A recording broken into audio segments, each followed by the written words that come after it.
Push that rock with Simpson Math. Let's graph this quadratic function. Quadratic functions form parabolas. And we're going to use several methods. In this video, I want to get it in vertex form. Vertex form looks like this. Y equals some coefficient times x minus some number h squared plus k. And the vertex of the parabola is hk. So we're going to struggle to make this look like this. That's our goal. Now, to do that, I'm going to factor out this coefficient. See, this a is factored out. So that's our a. I'm going to factor it out. Now, when I do that, negative 4 divided by negative 4 is 1. So we get 1x squared here. Negative 8 divided by negative 4 is plus 2x.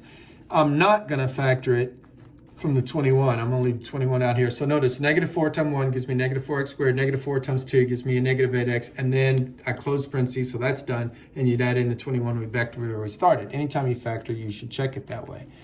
Now what I'm going to do is try to get at this binomial that's being squared. So that means I need a very particular trinomial.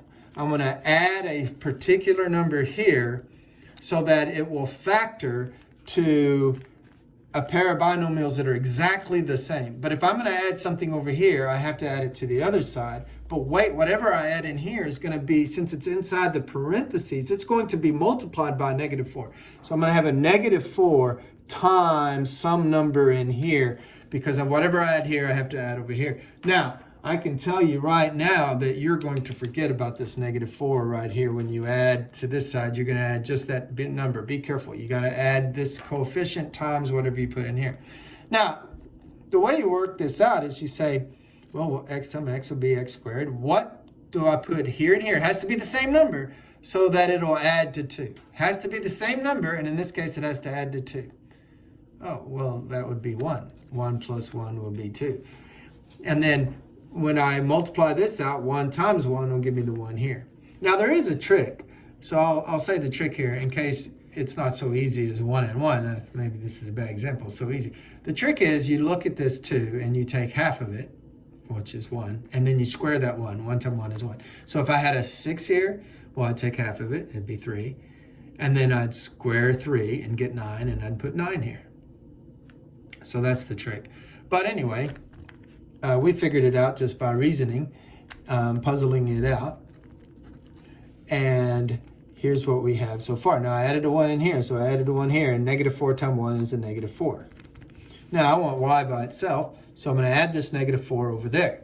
So we're going to add this negative 4, or add 4 to both sides, and that's going to go away. I have y is equal to negative 4 times x plus 1 being squared, because it's multiplied by itself, plus 25.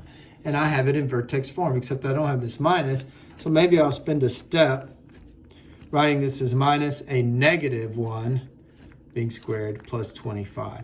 And so now I know my vertex.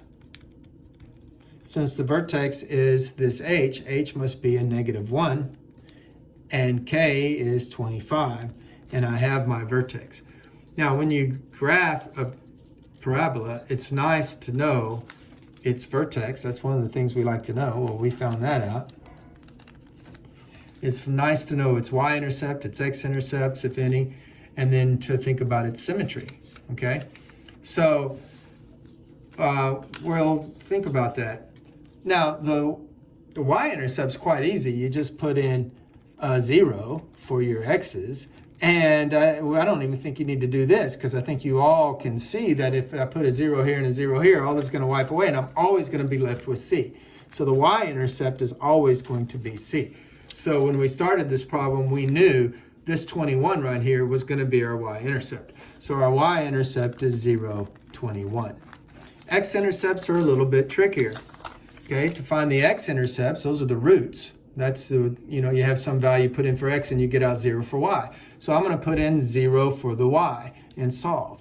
Well, to do that, I'll subtract 25 and divide by negative 4. Well, to subtract 25, it becomes negative, and then I divide by a negative 4. A negative divided by a negative is a positive, so I just have 25 fourths. Then I'm going to take the square root of both sides. Okay, and I get x plus 1, because that squared, this canceled this. I don't know why I put the cancel there. Oh, well, because this is 5 squared and 2 squared, so I'm going to get 5 halves. But this is in an equation and we're solving, and there's 2 different roots that could work. So I have 2 equations all of a sudden. I have x plus 1 equals 5 halves, and I have x plus 1 equals negative 5 halves, and I just subtract the 1 over. So I have x equals 5 halves minus the 1, which is 2 halves. So I have x equals 3 halves. And then I have x equals negative 5 halves minus this 1, which is 2 halves. And so I have x equals negative 7 halves. And so those are my X-intercepts. The X-intercepts are happening at negative 7 halves, comma 0. That was this one. And 3 halves, comma 0. We're ready to graph this parabola.